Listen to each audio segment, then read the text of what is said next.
Uhuru, welcome to the breakdown, being brought to you by the African National Women's Organization, ANWO, a mass organization under the leadership of the African People's Socialist Party. The breakdown is a monthly and news analysis and opinion program, as well as a platform for highlighting guests whose issues spotlight the international plight of colonized women struggling against colonialism. My name is Coco Lewis. I'll be one of your co-hosts for today's broadcast. I'm joined by our host, President Yejide or Mila, President of the African National Women's Organization, and our producer, Jay Amiche, also ANWO member. Today's breakdown, we'll be talking about the corporate cooptation of Black holidays, namely Black History Month.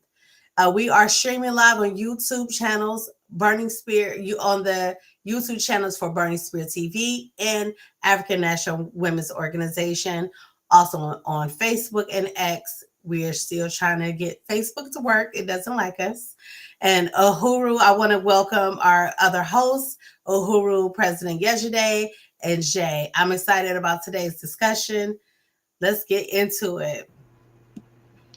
Well, welcome. We're in mid Black History Month here in the U.S. and we are wanted to make this weekend all about black people and well, we always make every show about Black people, but we wanted to center these weekend shows around Black History Month and what it means to us and what we believe that it has been doing to forward and or retard the progressive nature of Black people and our plight for freedom. And on Friday, we talked about, the reparations question and how that we believe that forwards Black history. And I think the historical aspect of Black History Month also has us looking in the past all the time, so that we can try to pick out from the past like what we've accomplished as opposed to like where we currently and presently are, and what we haven't accomplished too, like to bring us to a point where we don't necessarily need to have a month to celebrate Blackness, but that the Blackness is represented through all forms and sectors of society. So I'm excited about talking about today's show, which is the news and analysis show, which mostly analysis today, but sharing our thoughts about what we think about Black history and just the co-optation of Blackness underneath the colonial mode of production. So I'm gonna open it up. I know comrades, feel free to start the conversation. Well, let's talk about like Black history, right? Like, so what does it mean to you? I mean, for me, in the context of Black History Month, it's really only history that's highlighted that like suits the empire, that uplifts, empire, and it's focused on people and how useful they can be to the U.S., which is why I'm not a huge fan of it. Like, I prefer Black August because I want to celebrate our revolutionary potential and the resistance that we've had against empire for hundreds of years. I'm not going to celebrate our ability to assimilate into it. Mm-hmm. How about you, Coco? What does it mean to you? So I grew up in a very different context. The school system I went to was very much I had a lot of Black teachers, African American African teachers, and we celebrated Black History Month on like a grand scale. Like, I won my first Black History essay writing contest in the third grade. I sang in the songs. I didn't know that something was wrong, or I didn't know about everyone else's experience until I changed school systems. And we had to fight for, the acknowledgement of Black history. I'm also from Texas, so, Juneteenth was something that was innate to me. So my experience is different. And I'm like, it took me going into high school and later to like realize that everyone's experiences wasn't learning what I was learning. Like the Black National Anthem We had to learn all the stanzas in order to pass history class in the 8th grade. There was, I thought everyone had that experience until I left that school system and went to college and went to high school in a different school system. But I think it changed my view. So when I came out of that school system where I learned about Benjamin Banneker, all the inventors, all the scientists, all of our history. I even learned about, Haile Selassie and Marcus Garvey in school, which I just thought that was normal. But when I went to a different school system, it all focused on Rosa Parks, Martin Luther King. And I'm in Ohio, so Garrett Morgan. So like my experience is different. And I was able to it made me like going into different systems where Black History Month or Black history or African history is not taught, or I didn't realize people didn't know who Fannie Lou Hamer was. Things like that made me get into like African history in general. Uhuru, I just want to say Uhuru to Revolutionary too. Uhuru to us on YouTube. Thank you so much for tuning in. Jay, you were going to say something?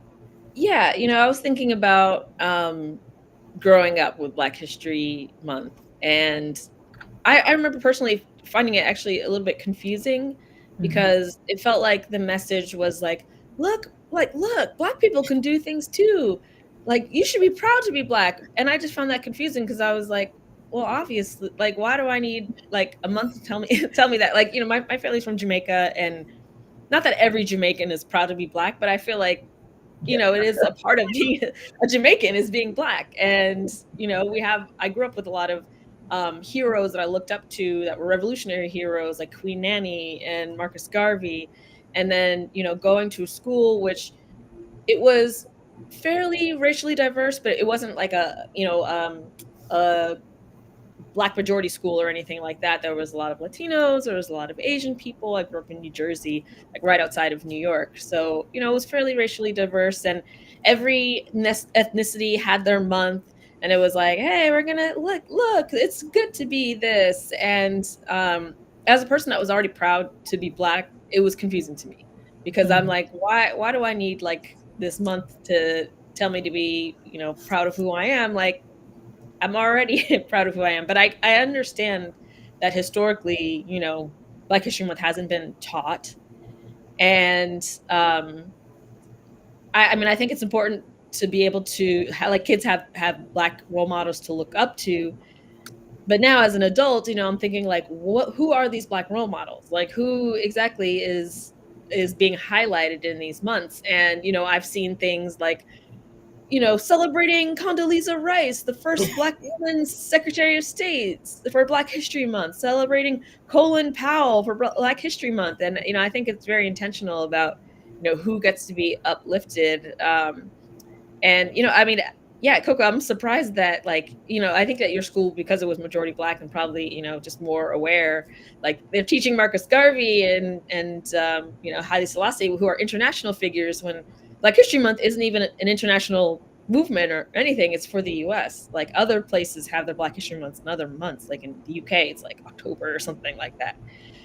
It's not even like an international thing. It's sort of like generally, focusing on a very specific people and their usefulness to mainstream society in a way.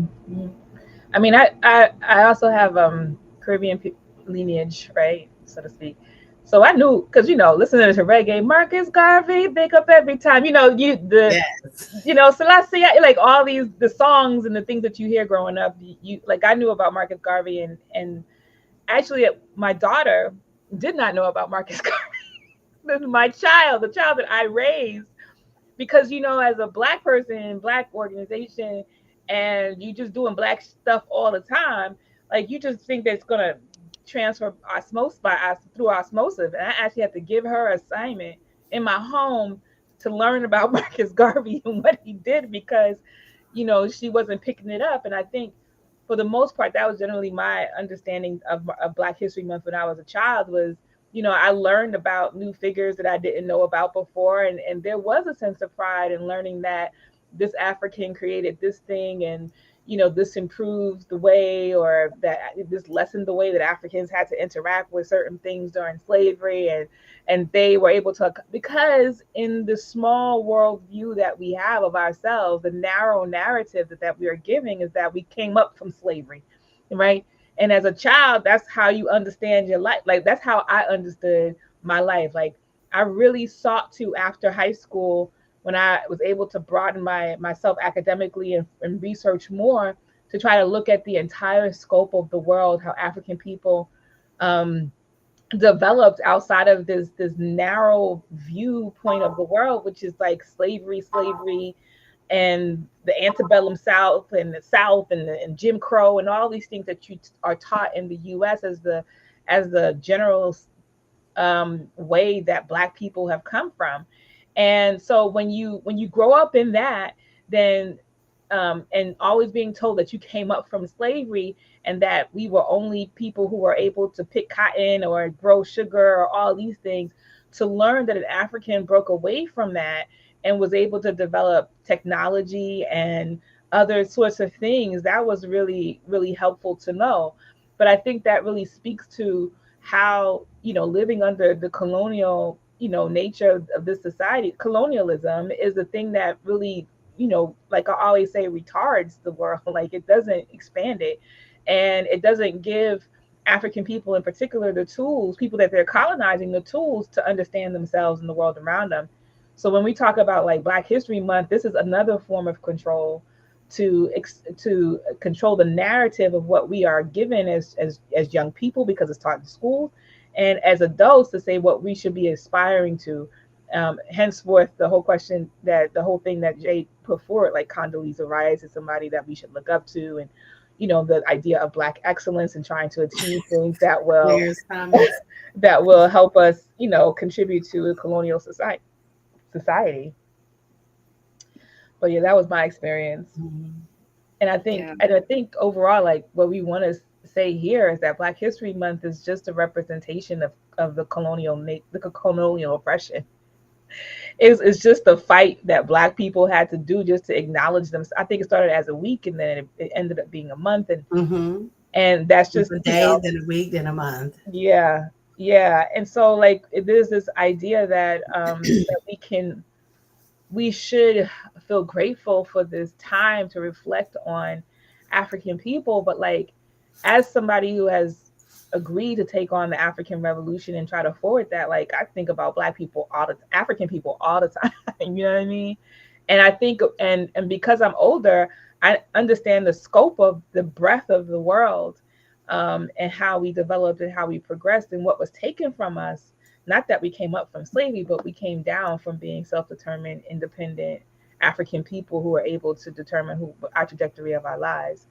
And so that just goes into the whole question of like capitalism and the stealing of our resources and our ideas and all of the things. And so Black History Month just falls in lines with that. Yeah. Yeah. I mean, one thing that I think this is in line with what you were just saying, with this idea that like of focusing on specific individuals who have overcome all these things, right? And it's really not looking at Black people as a whole. It's like the myth of meritocracy, right? Like, this person did this person invented this, even though they were a slave. This person did all these things, even though it was like the civil rights era when Black people didn't have nothing. And so because of that, it's, this is a better time, so you can do anything. But like, as a whole, Black people in the US, our circumstances are getting worse and worse and worse. We have way more people mass incarcerated and slaves through mass incarceration than we ever had slaves, like on plantations. We have way more, like it's like 3 or 4 times more people enslaved through the prison industrial complex. And so we're better off than slavery. Like, are we, are we for real? And it just reminds me of like when I was a child, I was 14. I got the scholarship to go to this, fancy boarding school. It was in New Hampshire. And I went there and I found out that New Hampshire was the only state that didn't have a Martin Luther King Day. And I was so outraged. My 14-year-old self was so outraged. I organized all my other, 14-year-old classmates, and we marched down there, and we demanded Martin Luther King Day be acknowledged and become a federal holiday.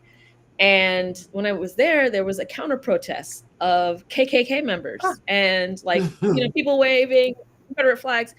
And I noticed that the KKK people, these Confederate flag holders, and the police were buddy. Like these were their friends, very clearly. Like they knew these people. Yeah. And so they gave us our paltry little day. They're like, okay, fine. They gave us our little day. But did that actually change the material reality for Black people in New Hampshire? No. I severely doubt it. The people in power were still best friends, relatives, neighbors to these open white supremacists, and weren't even hiding it. Those were the people in power.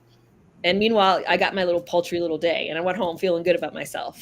But that's the nature of America, though. Like that's the nature of what is celebrated for Black folks. It's like you can demand, you can be out in the streets, you can fight for civil rights, and they will eventually, after you've made enough noise, do something. They've made Juneteenth a national holiday, right? And we see how that's going the first few years of that, right? Like, and now they've made Black History, which has been a while. And so they give you a little thing, but like you said, the materiality for Black people has gotten worse, has gotten worse. But we think we're doing better because we have these moments where these holidays that kind of celebrate the Black excellence part of it. But like every indicator, you see people on social media, you see people on TV living luxurious lives, but every other indicator outside of the propaganda machine shows you how Black people are doing. In the United States, it's not good. It's not like there's a spike that went up and we like, oh, we all good. It's not good. It's drops. And I think that's really important to say. And like, I think that what we were saying too on Friday in terms of like the whole question of reparations, like these demands need to be, if we're going to forward anything during Black history, it's not like the man that Eli Whitney invented the cotton gin, but like, where's our reparations? That's a view. Like, where's my reparations? Where's my free trip to Ghana on American Airlines? Where's my passport? You know what I'm saying? With fees. You know what I mean? Like these are things that will make me happier. You know what I'm saying? We still wouldn't be free, but like this would be like an indication that during Black History Month, other than just, creating more opportunities for me to transfer money over to Walmart, because they have. Because that's what, without changing the infrastructure, that's what reparations is going to do. We're just going to take our monies and we're going to go ahead and take them, give them to Walmart, give them to Target, give them to Jordan, Nike, without changing the structure of how we do business within each other. Because it's Black people that make everything in Walmart. It's Black people that make shoes, but we don't have Black History Month. Right. We got Black shoemakers. We got black shoemakers. We got Black clothing designers outside of the top fashion houses. We have to change the way we think. We have to change we approach Black History Month in the first place. I think one of the strengths of me growing up with the mother I have, my mom is not very versed. I was with my mom when she found out about the triangle trade, and I was like 15. But she always pushed us to, like, growing up, we can never do a report on a white person. Mm-hmm. Absolutely not. If you had to do a report in my mom's house, if you had to do a report on a inventor, you did it on a Black inventor. If you had to do a report on some political figure, it had to be from an African perspective. And so that's one of the things I can say was like one of the biggest educational assets is that having a mom like that was like, you're not going to do it. And we used to have people school. Mm-hmm. So people school happened Saturday morning, and I would have to learn about Black and African history. And I should intertwine those because African history is the whole diaspora. We would have to learn about that on Saturday morning. 9 to noon. We're going to sit here and learn about these things because I think my brother said something growing up and he was like, it's not Black History Month. Why should I care? My mom was like, boom. We went to the library. She got a book of Black inventors. We still got the book. It's at my mom's house. We could not use anything for days if it was because my little smart mouth little brother, if it was invented partially or in whole by a Black person, we couldn't use it. We ain't had no lights, we ain't had no ironing board, and my brother loves to be fresh dressed. So he was like, no ironing board, yeah, no ironing board, none of that. Like we have to. I would say that that's a benefit because we have to revisit how we look at Black History Month. Black History Month should be a point where we, instead of throwing Black History parties, these bougie Black History events, we need to be sitting down and educating the kids and educating ourselves because I seen my mom as she was educating us, being educated in her own self of about the history of African people in this country and internationally.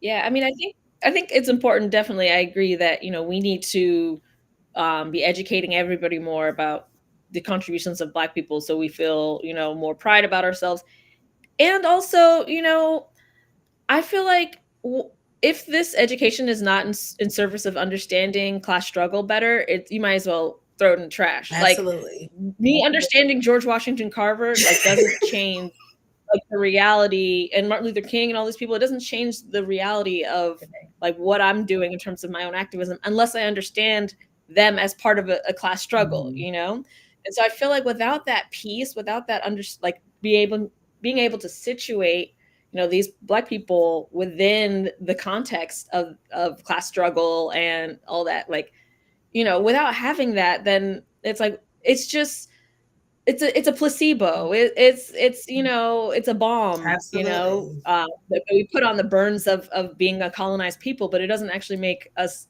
less colonized. It doesn't make our situation better. It's just like tokenism. It's like, look at this Look at this Negro person. doing something, That's an important point, Jay. I think like when we look at like the way that individuals are highlighted during this month, that it is just the picking. It's like that. There's a timeline, a continuous timeline of progression of African people, and you pluck that one African out as the timeline continues, and that's the thing that we highlight. We don't really understand this person in the context of what was happening at the moment. So, for example, I did like this piece around Harriet Tubman and Sojourner Truth, and for like I had to make myself think like, weren't they around the same time?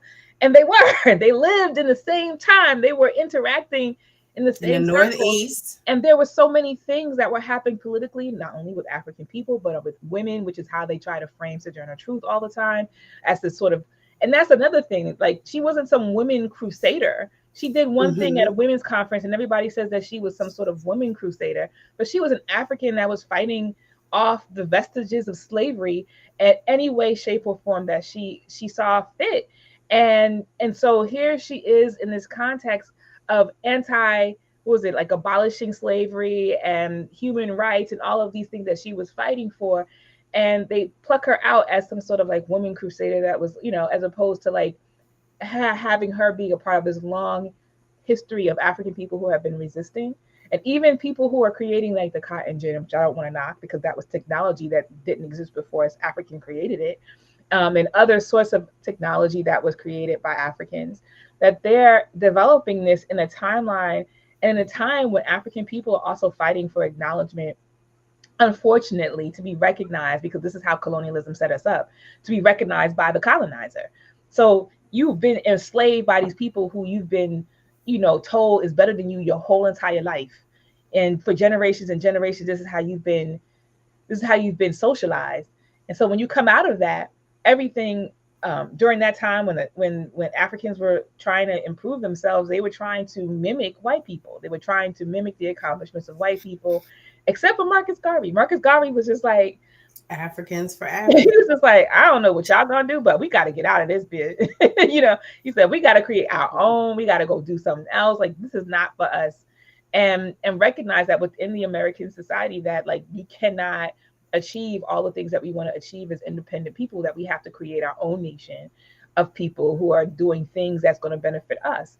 And so, but that's how Black History Month and some of these other things, like, I think when we say Black History Month, we might as well just say Black excellence and Black, what's the other one? Black magic, Black girl magic, Black joy. We might as well just say these things in Black History Month hashtag, you know, because this is exactly what it does. It doesn't celebrate Assata Shakur, doesn't celebrate any of the Maroons or maybe Harriet Tubman. So you hear about her because she's somewhere on the. They always gonna give us Harriet, but it comes from a very colonial perspective. Yeah, they don't ever. They had the audacity to try to put Harriet Tubman, who was considered money, on the U.S. note. Oh, we're still capital. Yes. We're still capital. Yes. We never stopped being capital. Right. The capital. Audacity. All the women. And you know what? Go ahead. Yeah. And when they're celebrating Harriet Tubman, what they're celebrating is Underground Railroad. Yeah, correct. Yeah. They're not celebrating, in June 3rd, the Combahee River raid. They're not celebrating that, Harriet Tubman burning down plantations, killing plantation owners. I've never heard about that story until I was an adult. I've never heard it highlighted during Black History Month, ever. No, ever. And so they're very much perpetuating certain narratives and, very much stifling, other more revolutionary narratives. And it just reminds me, like, in a lot of ways, Black History Month is a distraction. Like, because you remember how after, like when Black Lives Matter was happening, and I think it was the Progressive Democratic Caucus did that completely cringeworthy, hilarious photo where they're kneeling and they're wearing kente cloth. Like, remember that? Yes. They gave us that symbol. What's the Nancy Pelosi and kente cloth disgust me. Well, right. Disgust me. And so that's what they gave us. Like, out of all of the protests, like, that's what they gave us instead of actually what we wanted. And literally the police have killed more people than they've ever killed this year. They have more power, more money than they've ever had. And they gave us the symbol of kneeling. And meanwhile, the material reality for Black folks is exactly the same, if not worse. And like, I feel like that's in pretty much the embodiment of what Black History Month is they're throwing us these scraps, to like distract ourselves from the fact that, like, we need collective struggle, like they're highlighting these individuals and not really looking at the whole picture of Black people. I found it. Ahura, I unite. Yesterday made a comment that the Black History Month should forward the Black agenda and Black policy. And, that is a responsibility. And it's like, what I find with a lot of, and reason why I love the Ahura movement so much, because we take on a responsibility of the revolution as a collective, instead of waiting for a leader, waiting for someone to tell us what to do. We like, hey, we getting into this work. This is so cringy. This is so cringy. Oh my God. She picked out of her outfit to match the red, They really thought they were doing something too. They really thought they were doing something. So we have to I'm really into like decolonizing the way our people think about even ourselves, and think about, revolution, because we always put revolution as an isolated experience. We always say, well, we're the Black leaders. We are the leaders. We are the vanguard. We are the people. It's the people who need to come together and, make this about pushing the revolutionary agenda, not really just the Black agenda, but the revolutionary agenda to change this culture of colonialism that we're under. Like, colonialism is not only structural, but it's cultural with us as well. And throwing us these Juneteenth and these Black History Months to celebrate these. If I told my nieces, like, I know y'all are taught to love Rosa Parks so much. but I need y'all to learn about Fannie Lou Hamer. But even Rosa Parks, we don't know that Rosa Parks did not just sit on the bus. Rosa Parks was an organizer. She wasn't just a tired Correct. lady. She was an organizer. She was tired. An organizer. Yeah. She was just a tired Yes. old lady coming home from work, and she just decided that that's she what they said. That's the narrative Rosa they Parks pushed. had been organizing for a long time. This Correct. was a planned event, and she wasn't the first person as a part of the organization to do this. Mm-hmm. And I learned that at 30 something years old. When I read the book, the Dark Side of the Street, when I learned about this whole movement to protect Black womanhood, and learned that Rosa Parks was a part of like this whole thing. That's the thing I'm talking about with the Black. They just pop out that we can celebrate Rosa Parks as somebody who was a part of movement to forward the African liberation struggle at that time. It was around. She was a part of many movements, but one of the major ones was that she was organizing around the rapes of Black women by white people. And that was one of the things, including like that contributed to like this ongoing path of Black people doing resistance stuff as well. I mean, it's pretty incredible. And I would say we don't even have to, people who don't consider themselves revolutionary, you ain't even got to make no revolutionary demand. You could just say, listen, I want my reparations and I want to get a free trip on American Airlines during the month of Black History Month, and I don't want to be charged no tax. You know what I mean? Like, it's like these sort of things. Like during Black History Month, what do I actually get for this? And it should be some struggle. Like, listen, I don't think I should be charged anything for this. That whole question of reparations can be forwarded inside the month too, by actually saying practically how I want my reparations to be. If you ain't gonna get it all year round, Black History Month should be the time I get reparations with my Black discount at the Smoothie King. You know what I mean? Like, clearly I'm Black. I want my trip. She always said American Airlines. I want my trip to Ghana for Black History Month. 25% off. Oh, Doctor, you want me some Jordans?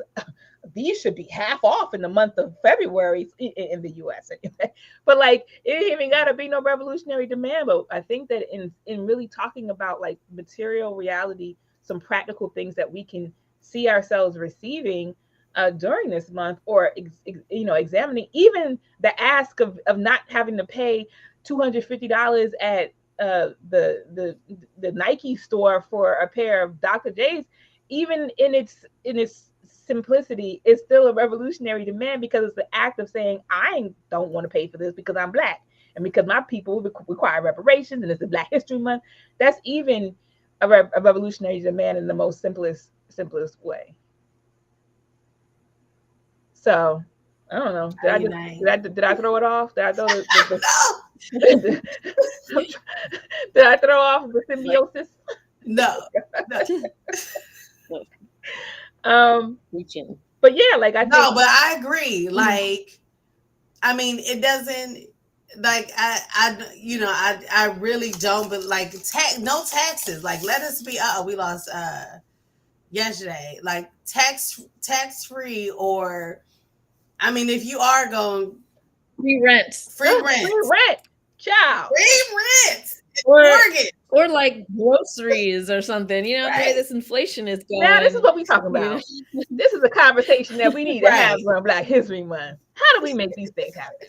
How do we make Whole Foods say, give us some beans? This reminds me, thinking about Whole Foods and Walmart and all these places that are doing the whole Black History Month thing.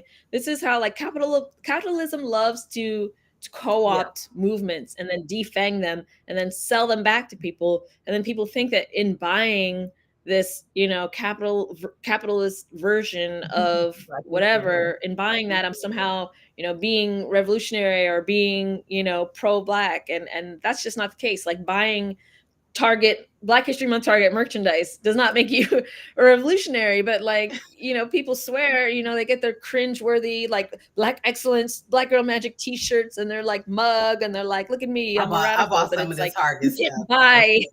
You can't buy radical struggle. Like, you have to be it. You either are it or you're not. You can't buy it. Right. I feel like I agree Black with History Month is that. I feel like these corporations have done a really good job of tricking people into thinking that they're being like revolutionary by buying into this Black History Month merchandise. It's very performative. Yeah, I'm just reminded of I think it was Juneteenth. Walmart had the like watermelon ice cream or something for Juneteenth. Like, this is what I'm talking about. This is what they do. I love me some watermelon. I ain't gonna, but I ain't. I mean, it sounds delicious, but still. But why, like, you know, the it's not only performative, but it's capitalist driven. The whole Juneteenth, yes, they came out. Remember, they had like the plates. Or can we just talk about the person who trademarked the term Juneteenth is a white man? After it's gonna draw quick on the draw. Right. It's like it should not even be intellectually, as far as the intellectual property, it shouldn't even be possible for someone to trademark Juneteenth, because that is something that African people have celebrated since 1867. Like 2 years after. We're just saying y'all niggas didn't think about this. Y'all didn't think about it, and it's because I feel like why would we think about trademarking? Correct. Exactly. Because as African people, we're naturally socialists. We're naturally communal people, and especially post-slavery, we had no choice but to be communal, because we needed each other to eat, to live, and we still do. We bought into the American dream. I want to push back on that post-slavery shit, because African people did not emerge from slavery. I mean, we did, but like we didn't. That wasn't a starting point. Like we've been socialists to a communal. Even while we were back on the continent, we still the tribes are communities. Not even with all. Through every single segment of our world, Black people, unless they've been socialized not to be, are communal people. They welcome you. We welcome you. Like, I've been socialized not to be communal. I'm very anti. And I'm gonna be very clear about that. But I want to not be anti, but I've been socialized to be anti, right? I'm so anti that when I went to Africa and they were being really nice, I was just like, what's wrong with them? I was just they were offering. That's what capitalism does. Yes, that's what living in capitalism. I'm like, what do you want for this gift? I'm like, it's very strange. You know what I mean? So this is the way that you've been socialized. And I was just like, oh man, this is not the way that we are intrinsically. And socialism does, colonial capitalism does bring that out of you and make you into this white monster. You know what I mean? This alien to people and places. Yeah, this RoboCop. You know what I mean? And it does, and and for me, it's kind of weird because I grew up in a very communal space until again, shout out to Warrensville Heights, Ohio. We were learning about Black history. We were living in very communal presence growing up. My neighborhood was communal. Auntie Sandy didn't work, so she kept us on spring break, all the kids. You got whooped if you got in trouble at school. Miss Hunter worked at the school, so before you got home, your mama knew, Miss Sandy knew, everybody mama knew you was gonna get a whooping all the way down the street. We lived in a very communal space here. It wasn't until I went to high school at a predominantly Jewish community and white community that I learned to be I can't be as communal, because I've always been okay, if I got, my mother always said, if you got 10 or if you got 2, it's 4 people, we gonna be splitting halfsies. I grew up in a very community, we shared everything. My mama went to the meat market, she'd drop some meat off over at this person's house, that person. I grew up in a very communal space, communal education. My mama had people school for everybody. I didn't learn to be, I didn't get conditioned until after. And then in high school, I had to kind of protect myself. I had to learn how to protect myself because I'm used to giving everything away. I'm used to sharing everything. And not with that being not reciprocated, by not just the white or the Jewish people. It was reciprocated. It wasn't reciprocated by the black people I was in school with. Everybody had a very individual mentality, and that was foreign to me. That was foreign to me. So when I go to other countries, like we were just talking about Cuba, when I go to Cuba and all those people just loving on you in a very communal presence, I cried like a baby. I never cry. I cried like a I baby. find Like that hard to believe that you never cry because you are. you know what? I find that hard to believe that you never cry. Why? Because Is you so emotional? I'm a Pisces, but I'm a Pisces, but I don't cry. I don't cry. People like, what I you feel cry? like you cry all the time. People think because I'm impassionate. You I'm a look like passionate Pisces. you. But the thing is that at the beginning of Black History Month, February 1 in the U.S., Mm-hmm. I was going to this white establishment to go get a very expensive chai tea, and across the street from it is our municipal building, and for the town. And ooh, I'm trying to go to it. Okay, so I'm going to show y'all an image, and you've seen it before, but like it's here we go. This is the and I went the other And day. you had to take a picture. Like I what? I was shocked. I was Is shook. that It the wasn't African even. liberation flag? It's the actual RBG flag Yes. underneath the United States flag. Let me scroll in there for y'all. And I was shook. It was waving in the wind. And I got on my car and something hit me from the corner of my eye. And I was like, February 1, it's like some black folks in there got that thing up real quick. I'm just like, because here we have it. I mean, I was shook it because I'd never really, not even in very liberal ass Washington D.C. saw like the RBG flag flung from. I've seen some variation of the RBG flag, you know, the ones that they create Mm-hmm. with the yellow in there, and there might be some other colors, some brown or something like that, or it could be a mixture of the RBG flag and the American flag. But I've never seen, this is kind of a version of, but I've never seen like the RBG flag, so it shook me a little bit, and I was like, man, because the vision that we have as African internationalists and as revolutionaries is that the RBG flag will be flying off of every building in a free and liberated Africa and a free and liberated African economy. You know what I mean? But that is also performative because I'm sure right on March You 1, probably killed somebody that day. that flag gonna be gone, just like that. You know what I mean? So, We But got also, an like, extra even day if it this was year. there Y'all know that, right? Of permanently, Black History Month yeah, is the leap but year. even if it was there permanently, if for me it feels like an insult yeah. to, you know, the Pan African flag to fly it Oh yeah, below or next to oh the yeah, American flag. Like for me, it'd be like having the Nazi flag next to Israel yeah, flag. You know what I mean? Like flying them side by yeah. side. Like no, the U.S. flag is a symbol of genocide of Black people and Indigenous people, and I don't want that anywhere near our liberation But symbols. You know? that's the point that we have to really make too. It's like we don't understand that correlation between the two. And that's why you can have an RBG flag that has the American colors in it, you know, that African American Ludicrous. flag. Somebody find that You and see put it my up on face? the I screen. had to like look away because Somebody yeah, find that I graphic said, so let we me can throw find it up that here. African American flag. It's So Didn't just Kanye these used to have like a people. brand and it was like the Confederate flag but with like the Pan Oh African colors? man. Uh, Oh god. Where is it? I'm trying to Google That for it now. the Oh, here it Black is. American. It's Here called it a is. Black American Heritage Flag. Oh Let man. me share. Yes, please. It's I called the saw Black one very. American Heritage Flag.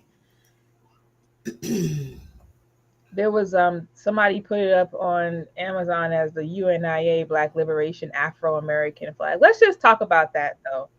There's not going to be a Black African American liberation struggle like without there being the struggle of African people being free. Because even if within the boundaries of the United States, Black people managed to extricate ourselves from the binds of colonial domination, with all these white folks around, how is that? I can't even. It's ludicrous to think about that as an idea around African American liberation, and even the people who wave this flag, don't really want freedom and liberation. They want it. It's like a more of a culture national. The flag that I don't know if you showed it, Comrade, but like the African American flag. It's more of like a culture nationalist sort of statement. Oh, You see it? oh, sorry. Okay. What is this? That's the Oh, Black that's the American African American Heritage flag. flag. Yeah. Oh, this look like some white nationalist stuff. I don't like. Don't it? Okay, so there's different flags. You know, they got this flag. Let me stop sharing. And then they have this flag, which is supposed to the UNIA. Oh, let me see it. I gotta get a better picture. The UNIA flag. Jaribu over here in the comments, like finding a connection because y'all from Cleveland. We were like, Okay, "Are you from I see Cleveland?" I'm that. from Cleveland. Oh, okay, Jaribu, we Yes. gonna connect, comrade. What is this? You put a link in the chat. Okay. You find it? Like I can get the other one that's like the American flag, but green and black and red. Like, yeah. I'm just glad you made that point. Yeah, that is it. That's like a mixture. It's like the blood for me when I see this, like the blood of Africans all over this America. All over. Like, so we just gonna put the blood of the Africans. You know, that's how U.S. was made. Anyhow, the blood of African and indigenous people. Yeah, yeah. It's really it's really ridiculous. And I think but we know that there are some like what was that whole movement? I forget names because I hadn't prepared this, but it was like them ADOS folks who would use this kind of flag too to kind of represent their stance as not caring about no other African except for the ones that were born in the United States, which isn't ADOS CIA? I heard that the CIA. Yeah, they they're the ops. Policemen. At least the founders. I heard that it's pretty common knowledge apparently that the founders were CIA. So I wouldn't be surprised because Pan-Africanism and like our liberation will come from all like Black people joining together around the world because the majority of the resources come from Africa, right? And so like we need each other to be able to like overcome this capitalist machine, and it's not going to just happen with like Black folks in the US by themselves. It's not going to just happen with each country by themselves. Like we have to all do it, but ADOS wants to keep us separate. Yeah, it's weird. So it's not communal. Like that's their whole role. It makes no sense because it's like I understand that like there's animosity around. Sometimes you see refugees and other immigrants come in and they sometimes are able to uplift themselves faster. They're giving themselves up to like different opportunities. And that's a whole myth. That's a whole breakdown episode we can do. Right. Like I understand people's animosity around that. And also that's the system pinning Black people against each other. So we don't join together and, rise up against the people that are oppressing us both. They want like US born descendants of slavery, Black folks fighting against, refugees and new arrivals. They want that division. And so that's for me, that's what ADOS's role is to really, stoke the flames of that division rather than bringing us together. Absolutely. So we can actually overcome our oppression. It's the petty bourgeoisie who want the crumbs of the oppressor. They satisfied with their crumbs or they want to go ahead and be the oppressor. It's not that they want to have African liberation for African people, even in this country, because they even want to make it specific about who can get it, who can get reparations and who can't. Really, it's like I'm an oppressed African in this country, regardless of if I can. Most of us cannot, unless we do some heavy genealogy. We can't trace our roots back to the plantation. We can't. That doesn't mean we didn't exist or we wasn't here. It's just like, how am I going? Like, my mama was listed, my great grandmother's was listed as cattle.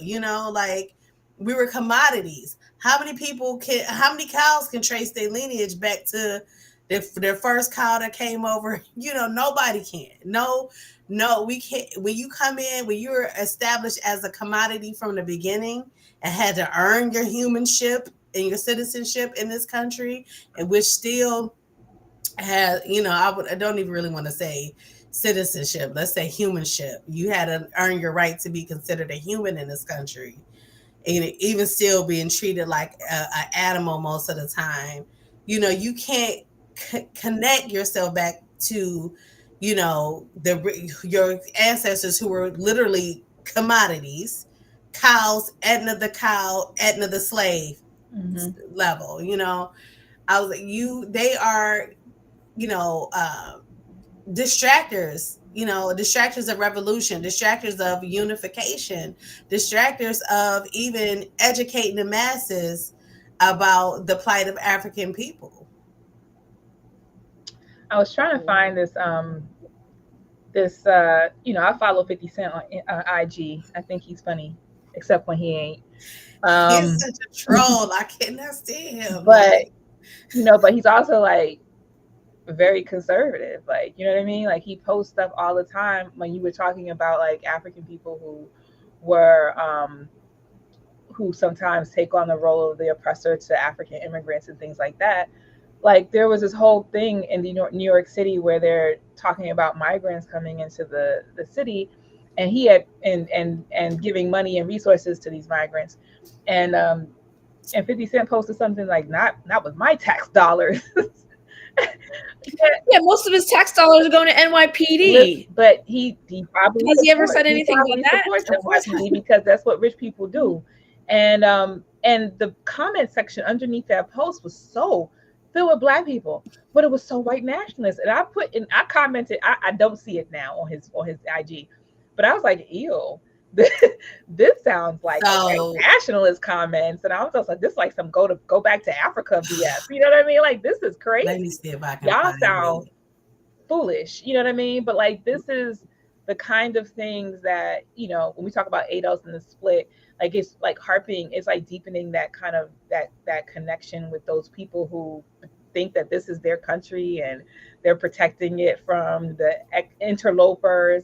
I was actually watching the guy that used to be on Grey's Anatomy, the doctor, one of the Black doctors. Jesse Williams. No, he was the Black doctor. Isaiah. He was Isaiah Thomas. He's retired. Oh God, him. Oh, he's retired. Lord. And I went to his page. I don't know why I was on Instagram and I was looking through pages of stuff and his stuff came up. And I was like, oh, let me see what he's doing. I clicked on it, and he's over here shooting. He's shooting guns. He's a American patriot. He's hanging out with the white nationalist boys because he's an American patriot. So you kind of find the commonalities between these white nationalists. And he's just on some old, this is my country stuff. It's very white nationalist. And this is an very African-looking man, obviously. Very African who believes. And he also has, he's like the blackest white nationalist I've ever seen. Like, he's over here supporting Black people's issues and Black people's issues as it relates to like really joining the American project. You know what I mean? Yeah, you should vote for this, and you should become a member of the gun club, and you should should have your own foundation and your own square inches of miles to colonize. And like, it's really some disgusting stuff. I was disappointed. But this is what some BS. But that also, like, he's an extreme version. But this is what Black History Month does to us, right? Like, it makes us it helps us internalize this American idea, this patriotism and love for everything that contributes toward the American project. So if the American project is successful, it's because Black people did all these things: freed some slaves, made a cotton gin, created the light bulb, made advancements. Helped NASA figure out the formula for getting the first spaceship to the moon. Kerry Russell. What's her name? Human computers and all of that. I mean, the first computers were Black women. The Black lady who invented GPS system. Yes. Yeah, all of these things. What's her name? Carrie, who always has her teeth out, like, who I'm talking Kerry about from Washington. Scandal.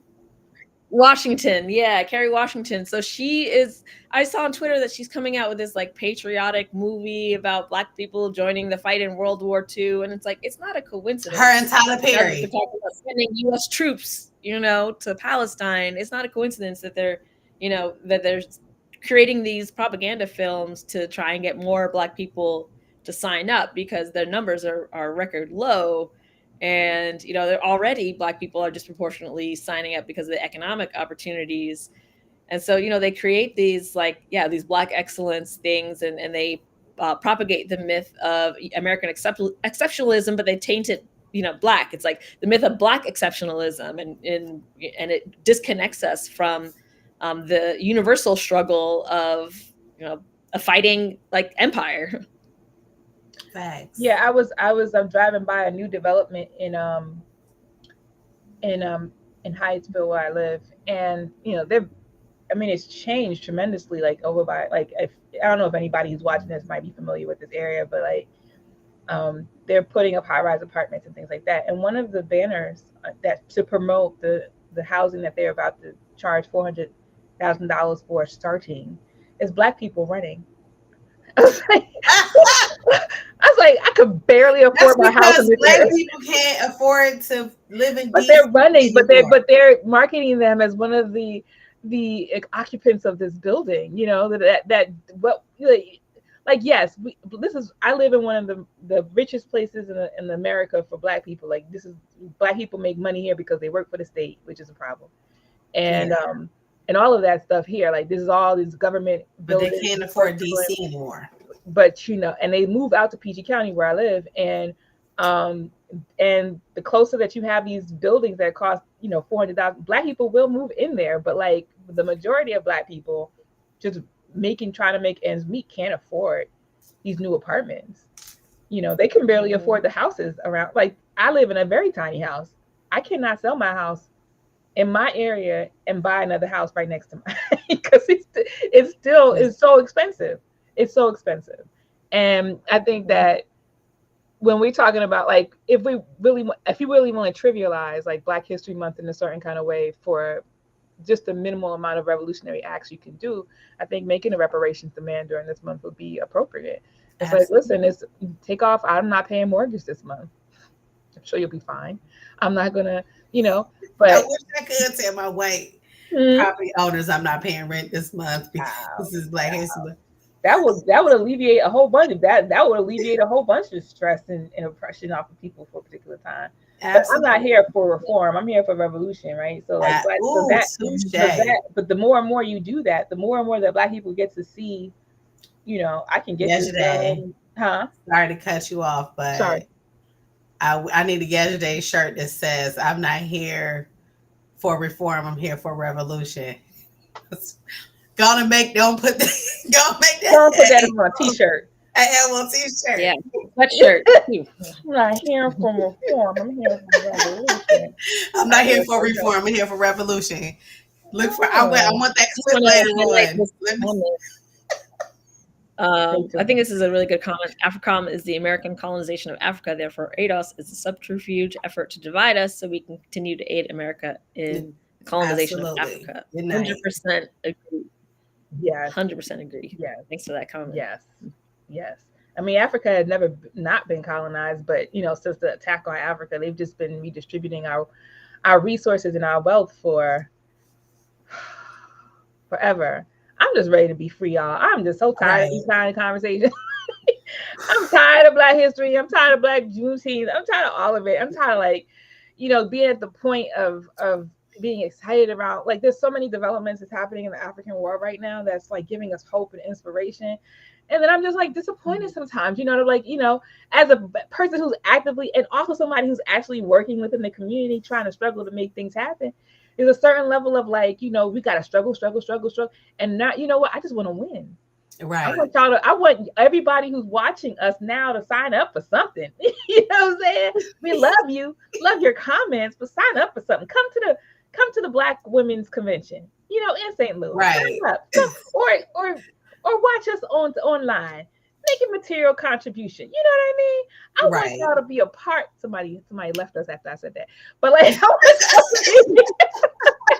they're like, I don't know about that. Yes. See, that's the problem. See, this is revolutionary is aesthetics in the U.S. It's not like a way of being, right? It's it's very cultural and aesthetic wise. Dress, talk, But actually doing the work, like if you in Cleveland, link up with me so we can get the movement in Cleveland. 'Cause I am, cause, I mean, in Ohio General, I put some gas in the car, in my car, and pack my child up, and we'll be out there, you know. Yeah. Because yeah, like you said, yeah, Jay, I'm tired of, you know, we can be tired of being sick and tired, but the people have to be tired and sick and tired on a continual basis and not accept, you know, these performative holidays as like, yeah, my entire apartment door is covered in Black History Month stuff. And, you know, I'm glad that that stuff is available so I'm able to teach the kids, but how pertinent is it for everyone just to have my door, you know, my door covered? We have to get out here and, you know, as a people, be sick and tired of being sick and tired of accepting the crumbs and being pacified by crumbs. That's You a know, good we, idea. at the height of social unrest, they gave us Juneteenth as a holiday. So I'm off for June. They did. I work for the Let's county, hold so on. Let's I'm double off for tap. Juneteenth. Let's Right. double tap on that because Yes. it's when they said Juneteenth is a national holiday, even though we've been celebrating it for not me. I to be quite honest, I didn't learn about Juneteenth until I was in my late 20s, you know. But Yeah. some people have been celebrating this whole entire time. But to make it a national holiday was at the time of the height of rebellions of African people in this country. So it was a crumb. It's pacifying. Correct. Yeah. So it's like, we're gonna take all of your social aggression and unrest, we're gonna direct it to this one day, and y'all can have this one day to be proud of being Black. Black power. Black power. I like being part of, and they gave us Juneteenth as a revolutionary day to be, you know, Black History Month is all about celebrating Black heroes, quote unquote, Black accident Black heroes. Then they give us Juneteenth, like, okay, y'all hot, y'all want to be seen, y'all want to be heard, y'all want to have a platform to, you know, voice your unrest. Here's Juneteenth. No, they want you to have another day to have a day off from work to have a Black cookout.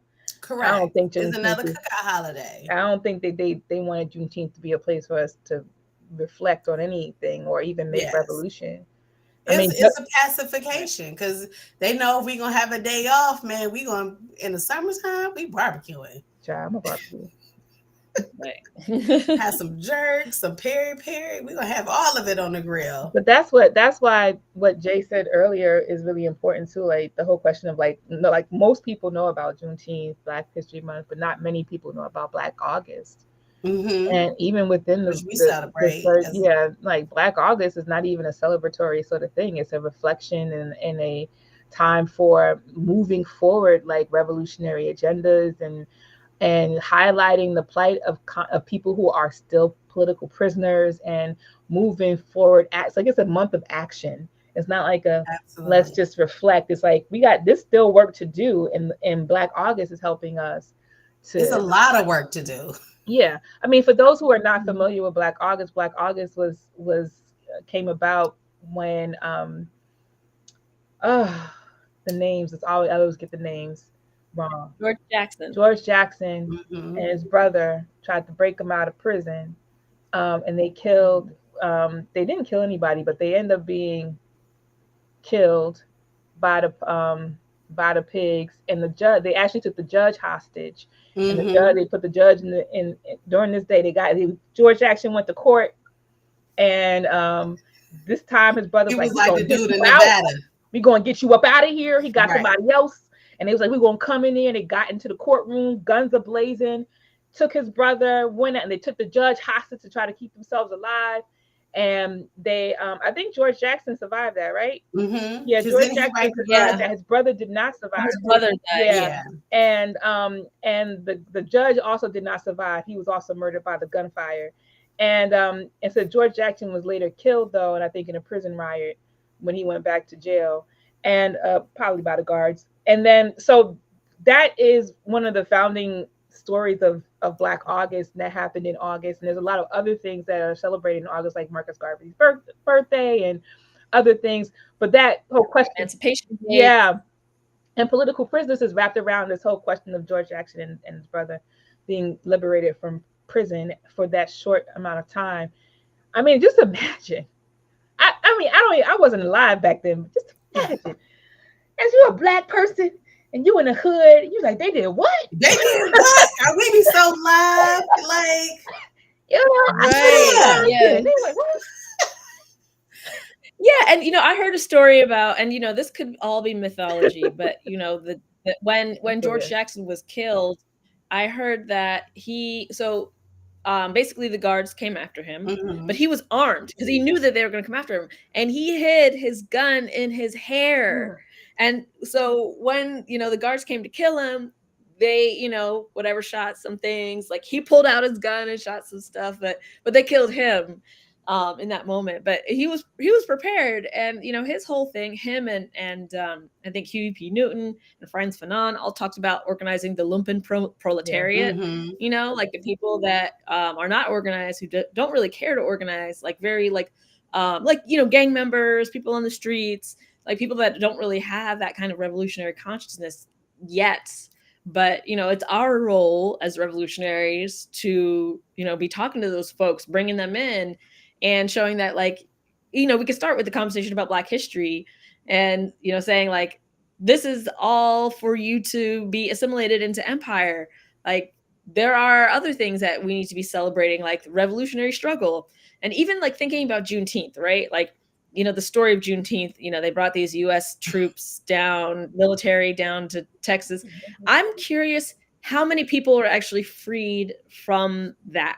Like, because they went to like one town, right? And I'm like, how many people are actually freed from that? I'm curious, because on January 3rd in the Combahee River raid, 800 people were freed from that. And I would guess that day is less people freed. But the thing is the Combahee River raid, Harriet Tubman went and burned down a bunch of plantations and killed plantation owners and freed slaves. So why aren't we celebrating that emancipation in the same month? Because that is, unfortunately, the way that society is, we have to put our education in the hands of the system. Like, unless you have the time and know-how and understanding to educate your children on your own. And then when you get into adulthood or get into cognizant, understanding, going and learning that on your own. Like, we have our kids, like, because I remember my nephew coming home in his history book saying that African people were migrant workers brought to America to work the land. Oh, Lord. Okay. Wow. And this was Black History Month that he learned this. And so from that point on, because they learn about slavery, kids learn about slavery in Black History Month.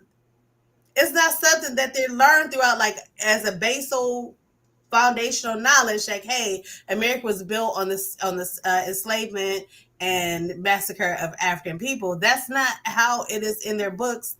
They are, according to my nephews, and I read the whole history book too.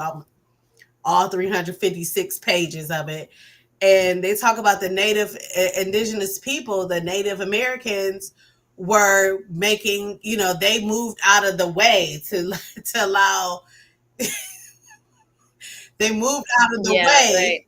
They migrated west so that Europeans can go ahead and build the land and build the infrastructure, and then the African people were brought here as migrant workers. What would your curriculum look like? I'm curious. Me? Well, I mean, and Jay, you can answer it, Koko. Like, what would your curriculum look like? Before, I have an idea about like what my curriculum would look like, but I feel like one thing that has served me in terms of understanding what the point is of certain things, like for example Juneteenth, and like like Koko, what you're saying, like looking in the moment and looking like, but also like, what is the message of Juneteenth, right? The U.S. government has to come in and free Black people. That's not like we freed ourselves. Like, you know what I mean? Like there was black folks fighting in the Union. They were also scared because Haiti freed all of them, and in the South, black people outnumbered white people like two Oh or yeah. three to one. And so it was an inevitability because they knew, because of the uprisings that we were having, that slavery was no longer feasible. Mhm. You know, there was uprisings happening constantly, revolts happening constantly. But the Juneteenth story is that even after we were freed legally, we're still toiling away in the fields Absolutely. until the Because U.S. nobody military ain't tell comes and us. says, you know. And so, like, That my part too. curriculum would just be like the whole point of it is that we freed ourselves, and only we can free ourselves. We can't trust Trust. anybody else to free us. And I would just highlight the history of Black revolutionary struggle and all the ways that we've worked towards our own freedom. Like, that's what my curriculum would be personally. I was watching what's it called, American Assassin last night on Netflix, or it was on Netflix. It was about this white college kid who is enjoying life on the beach with his girlfriend, and some some brown men came and started killing everybody in this resort. And one of the people that was killed was his girlfriend. So 18 months later, he's organized himself to learn some kickboxing and MMA. He's become a shooter on his own, because his idea was that he's going to go infiltrate this terrorist block and kill the leadership of that block who ordered the hit on the beach. And why am I saying this? I'm saying this um, because he's like now obsessed with this idea that, these people invaded America or invaded whatever and did this thing. And I'm just like, but the other side of the story, because we don't see that, right, is that America been where the brown people been for a long time. And the result and the reason why that these brown men might have come to your beach to kill all you folks because America done did it in their show. Correct. So, and they show glimpses of that. But I'm saying all that to say that the narrative that is created for us is not the correct, I mean, obviously not the correct narrative. And that for me, like the Black history, or the history, would be world history. It would be a history that more accurately Absolutely. depicts the violence, carnage, bloodshed that has been waged against the currently colonized peoples of the world. And in no part of that history is the Europe, America, the victor. They are the colonizers and the oppressors and the people. And no part of that are they the saviors, because that is not what real history depicts. That's not anything. That's not in line with any part of history in the world about how they've killed off mostly all of the native people here. They've enslaved African people and distributed us throughout the world. Have gone to India and made that basically a protectorate of the Great Britain Empire. Have gone to the Caribbean and killed off all the native people there and deposited Africans, and then hired over some Indians from the East and to come over, just killed off, like, just this death and destruction, which is the reality of it. Is no parts of it is this some American exceptionalism. It's all about blood, murder, and carnage. And I will probably do that in a way that's palatable for children, but it's bloody and it's real. Yeah, I mean, fundamentally, European Western culture is a suicidal culture. Mhm. Like, it functions for its own eventual demise. Like, think about before the Europeans went, and think of, first of all European food, like all of the famous European foods Come from that are everywhere famous, all else. came from indigenous foods. All How was indigenous butter foods. Tomatoes, chicken potatoes, England's chilies, national food? like, but even thinking about Italian food, all of their food, all of the famous things from their food comes North from Africa. indigenous land. So before they even came over to the US, they're eating freaking parsnips and shit, just nasty things. They're drinking water No tainted salt. with literal shit, dying of cholera. Like, you know what I mean? Swimming in literal shit, dropping their, not bathing, dropping their waste in the streets. Like, so That's they animal. come over to they left Europe because they were like, we can't live like this anymore. Right. But they made it that way. And then they come over here and they bring the destruction and the damage over, Like a to disease. this side of the world. They steal us from Africa and bring us over and all that stuff. And look where we are now. Like, this world will not last maybe 50, 100 years from now, because of Western dominance. Like, it's fundamentally a suicidal culture. And so if we are going to be life-giving people, if we're going to be life-affirming people, we have to reject that. And so for me, that's kind of the child-friendly way, not talking about suicide explicitly, but being like, this culture leads to these bad things. And if we're going to be life-affirming people, we have to reject that. Yeah. You know? It's like the way you just described it was more like a disease, right? Like it's like the spread and you can see the darkness that's coming along with the spread. Like it's dirty poop here and this poop goes across the Atlantic Ocean and poop. It should be an episode of South Park. Then the poop. Oh man, South Park would do that. So justice. The poop would just be. Buddy, go ahead, comrade.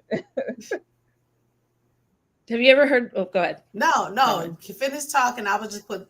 I was just thinking about how there's these indigenous folk tales about how when the Europeans first arrived, they were throwing flowers and fragrant things at them, and they thought that they were worshiping them, that they actually smelled so bad that they could smell them coming before they could see them. They could smell them coming. And so they were throwing flowers and fragrant things because they were so smelly, not because they worshiped them as gods, which is the myth. But that's all I want to say before we wrap up. I mean, have you seen even the movies? If the movies are accurate depiction, which I think it is, because Europeans know how they used to live. I'm like, ew. That's all I'll be saying. I'm like, oh, this is nasty. Like they show the muddy streets and the dirty filth and the not washing, and they used to just and they used to have relations this way. I can't understand how Les Miserables is such a iconic musical because it's like you talking about some dirty, like they was nasty, dirty. Dirty. It was like okay. Now we name calling this planet, and now we name calling it being petty. But okay, right? Yeah. So we're on our way to the Q&A section. And so please prepare your questions or your comments. Remember to share your name, your location, and then your question. But first, we're going to go into our announcements. So we call on African women worldwide to join the African National Women's Organization, the only anti-colonial, anti-imperialist revolutionary organization for Black women. We have members in Africa, Europe, Latin America, and all around the United States.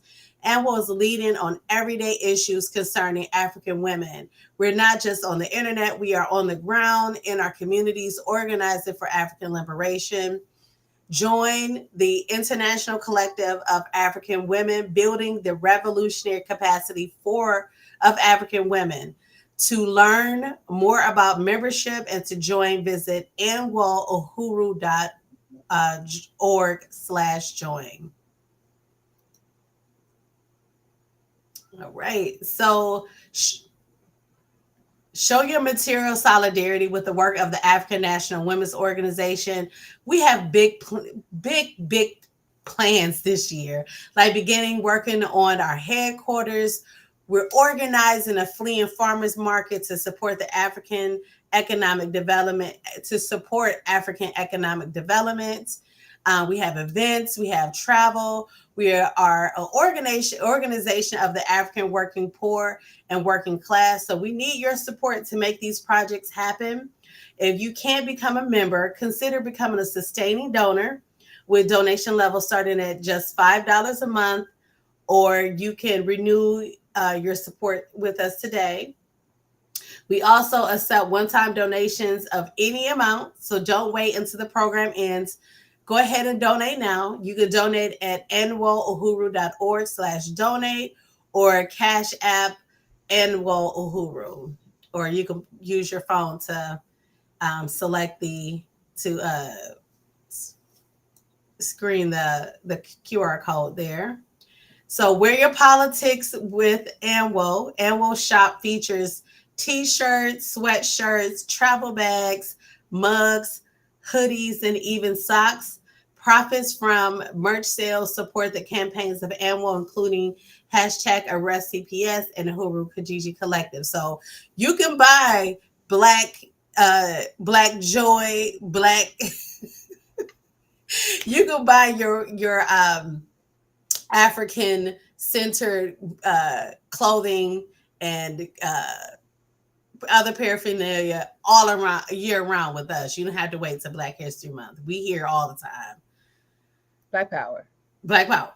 black Black Yeah, power. buy it from us at Black power Walmart. matters. That was my favorite Who Removing slogan. Black power matters. So become a decolonizer and support annual economic development project Decolonize Hair and Body.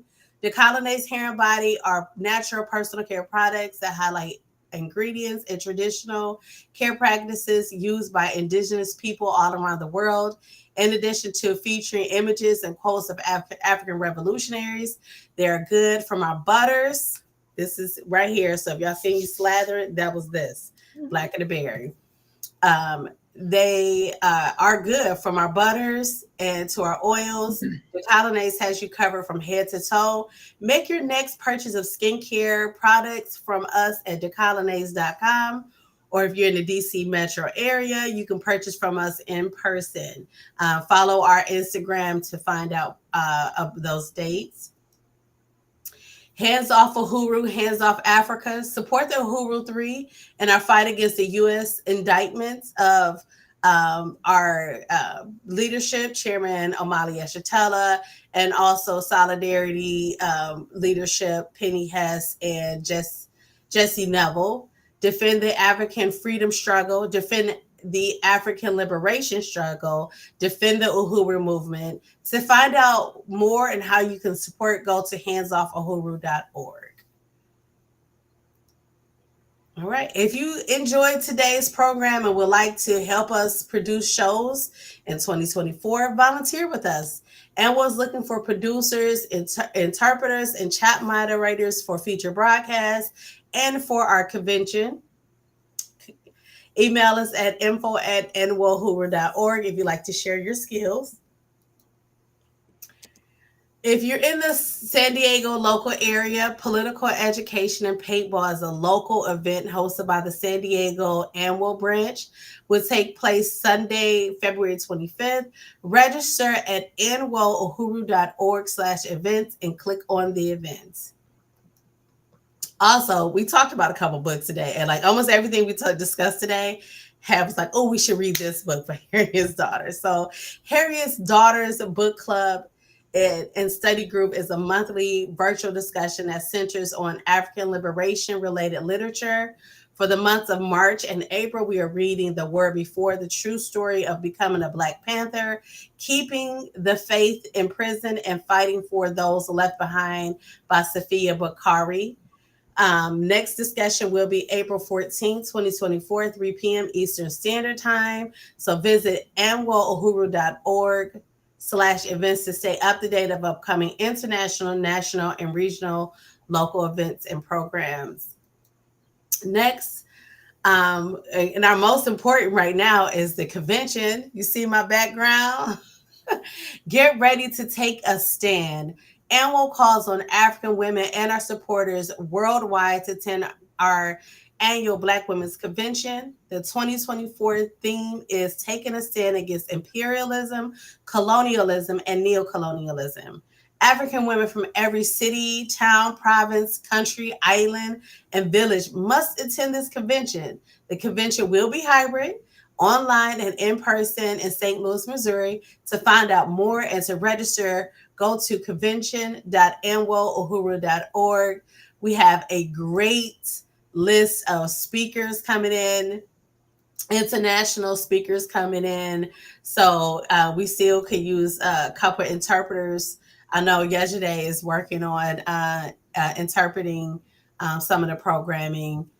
So we can, if you have that skill, reach out to us at info@nwhoover.org.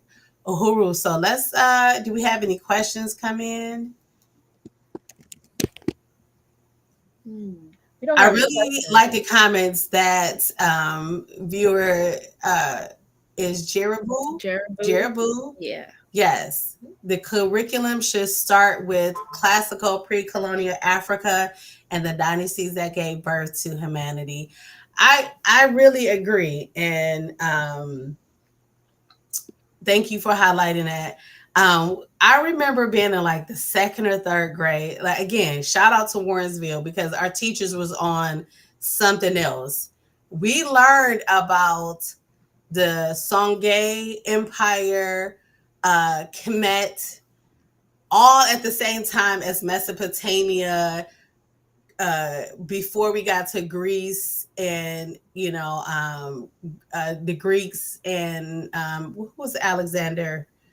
Alexander was a Roman, the Greeks and the Roman. Before we even got there, we kind of went from, I remember learning about, um, the upper and lower parts of Egypt and Nubian empires and all of that in third and fourth grade. But here in Ohio, it's kind of hard to teach our kids these, and I'm leaning towards my son is not yet school age, but I'm leaning to myself of homeschooling. But even in Ohio, you have in certain other states, you have to, even if you homeschool, you have to own homeschool from their curriculum. And so that is reason why it's hard to like have these curriculums and even homeschool. That's not even really an option for some people that live in these very conservative Republican states. I think my mom got around that by having us have people school, but that required us spending our Saturday mornings. We want to eat cereal and watch video and cartoons, and we had to learn about um Christmas addicts, like the real Christmas addicts, and not just the guy who What did you died. learn about Christmas addicts? Let me tell you my extent. My extent is he was the first person killed in the Revolutionary. Exactly. I said not just that, but the fact that he was like an architecture. We had to learn those things. Mm-hmm. I remember having to do. But also encouraging our kids to, like, one of the things my mom did that was very important, I mentioned this before, is we had to do everything from an African perspective. I remember being in high school, and again, I went to, like, we changed high school, so I was like the only Black person in my AP literature class, and we had to do these projects, and my mom and her work, you had to take a country, you had to do a piece of art, like a physical artwork piece, songs, and a poem or something like that. So I did Africa as a continent but in those schools, African is a country. Like Africa is a country. But I did Africa. This is crazy. And I did this project. I definitely deserved an A. I had A's most of the parts. But the teacher gave me a D because she said that African art is not real art. It was a Lawrence. I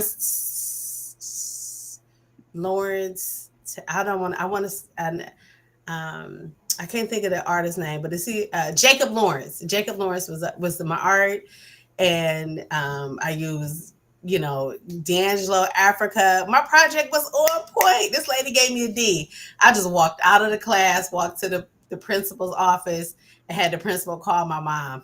Mm-hmm. My mom always took things to the next level. So not only as she should, all of a sudden, the next week we had the artist Pancho Brown speaking to my school. They had a Black History Month bulletin board, but we had no programming, no special, curriculum for Black History Month. My mom made the school have a Black History Month symposium. Like, you can't mess with Jackie and her kids. I think Jackie is an example of what serious parents who can't do homeschooling but require more from their public education system to teach and not marginalize Black students, but also recognize that their own capacity to learn is limited based on their own colonial education system too as Absolutely. teachers. And Comrade Jay is highlighting a comment from Jaribu, says celebrities, Hollywood, music industry, with no exception, are part of the American propaganda apparatus. And we should include educational system too, because that Absolutely. intrinsically is part of where we learn one of the basis of what we understand about the world around us is through this educational system.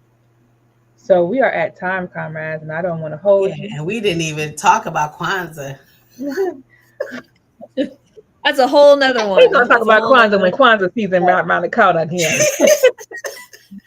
Well, I want to thank everybody. I want to thank my two co-hosts, and everybody who had participated. Jaribu is the winner of chat today. Yes, on point. Jaribu Mapinduzi, formerly from Cleveland, Ohio, is one of the winners today. Thank you so much for the amazing chat and your contributions to this discussion. Really had a great time with you and the others too. Black No Cop Zone, Revolutionary 2, and other forces who didn't respond, who didn't chat, but was still watching. We appreciate you. So check us out next month when we'll be highlighting African women in labor as part of Women's History Month, and we're gonna critique Yes, that too.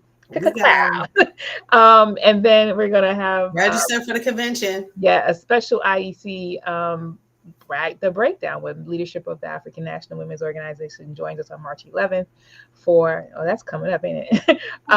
For a special breakdown issue to talk about why we became revolutionaries in Women's History Month. And then later that month, you'll get to be a part of, if you registered, the African Women's Convention. And if you're in person, we look forward to having you in person as well. Thank you, everyone, and have a good day. Vanguard.